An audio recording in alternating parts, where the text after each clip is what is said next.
Okay, so this is going to be a quick tutorial on how to make PCB light up business cards.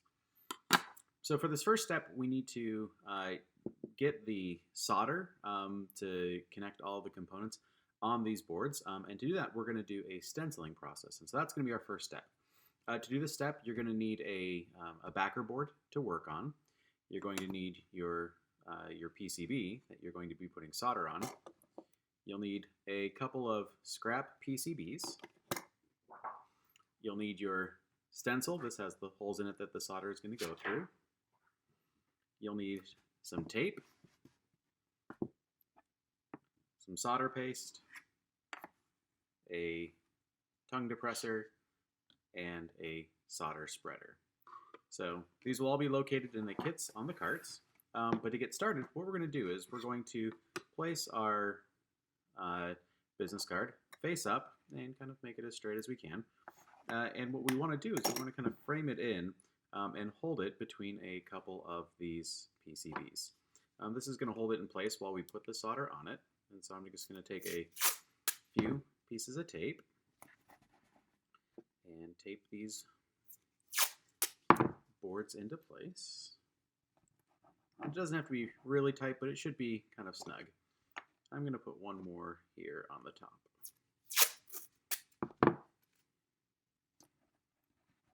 Okay, so at that point, this slides in nice and easy, and it holds it in place.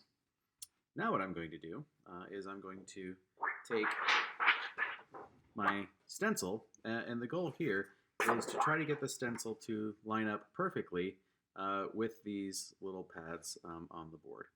And so I can see that this circle here is starting to line up.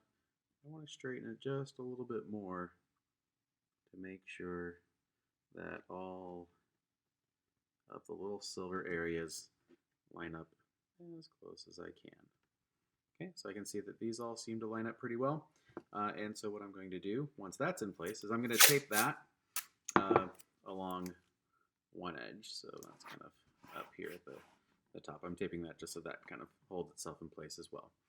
Okay, so now I'm ready to put some solder onto the board. To do this, I'm going to open up this solder paste, and a little goes a long way. So don't think that you need to take just a huge chunk. So I'm just going to put a little bit over here, a little bit over here, and a little bit over here. And we're actually not even going to use that much. We'll probably be putting quite a bit back when we are done with it.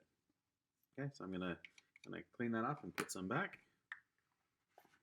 I'm going to screw this back up. You want to make sure that this stays on the lid. If it dries out, then the solder is no good anymore. At this point, I'm going to put on a vinyl glove to keep my hands nice and clean. And I'm going to take my solder spreader, and I'm going to use kind of the cleanest edge that I can find. And I'm going to scrape that solder paste across those little holes. Make sure you get in every single one of them. So they're tiny, so it's easy to miss. And I'm going to scrape and kind of scoop it up and then press it back down. You want to make sure it gets into each of those and gets a nice even coating all the way across. Okay. So if you have any left, you can use that for the next board, or since I'm only doing one, I'm going to scoop it back in as best as I can into that container. And again, remember to close this up. Okay. Now at this point, I can lift up this edge and slide my board out and kind of inspect my work. And I should see that I've got a little bit of gray solder paste on each of these connections. These two big silver connections, we'll use those later, so those don't need to be covered, but all these smaller ones do. Okay, so now that we've got some solder on our board, we can move on to the next step, which is placing all of the components. Now, for this project, we're going to need a couple of different components. The first thing we're going to use is our push button. Okay, and the push button goes in this bottom right-hand corner. And as long as it's got these tiny little legs, as long as those legs kind of touch the pads, you're okay. So you can, there's not an up or down, but as long as those pads are touching the legs, then you're in good shape. Okay. The next part, and these are the tricky part, are the little LEDs. Okay, and so there's going to be 7 of them in total. And for these, there is a right way and a wrong way to place them.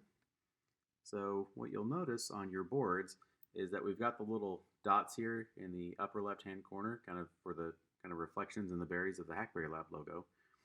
And on these little LEDs, you'll see on top that there's one side that just has a tiny little green dot on it, or if you look on the back, you'll see a tiny little green arrow. I know that's kind of hard to see on the camera, but you'll see a tiny little green arrow.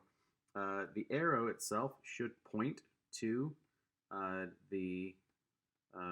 those dots. So that's how you know that you're going to get them in the correct orientation. Okay, so you either look for the little green dot on this side or look to what direction that arrow is pointing, and you're going to place those on top of those copper pads one by one.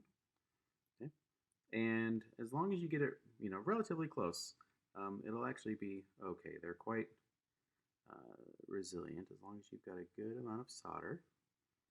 Okay, it does take a little bit of a steady hand, but we're going to place these 7 LEDs on the board. Now, in your kits, there are 2 types of LEDs. There are these that kind of have a little pinkish glow to them, and these are in fact pink LEDs. However, you also find a roll of white LEDs, so you kind of can choose what color LEDs you want on your light up business card. Okay, but I'm just going to work on placing all of these.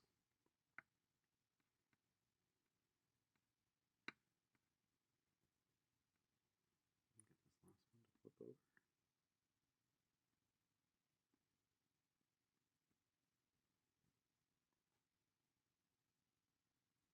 Okay, and so I'm going to double check and I'm going to make sure that all my LEDs are in the right orientation. I've got my switch here. Our button's going to come a little bit later, but this board is ready to get soldered. So the next thing we're going to do is we're going to we're going to put these business cards into our soldering oven. We're going to turn it on the max heat for 3 minutes, and what we're going to be looking for is we're going to be looking for little blobs of solder to turn bright silver. And so we're going to take a look at that in just a moment. Okay, so we've got our toaster oven here. You'll notice that I've got that the heat is turned up all the way as high as it'll go. This is set to turbo.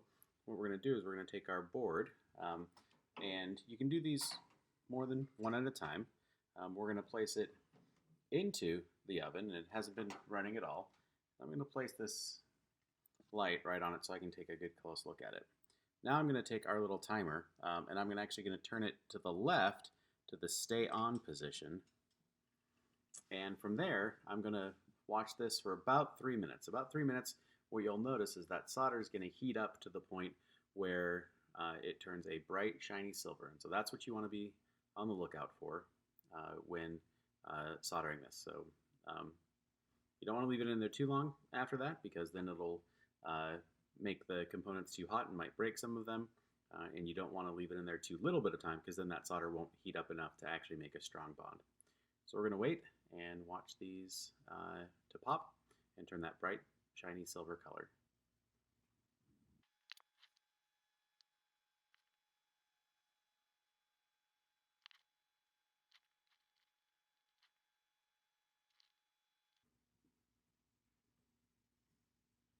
Okay, so I'm starting to see that the big blob of solder turning silver, so I'm going to turn this to the off position.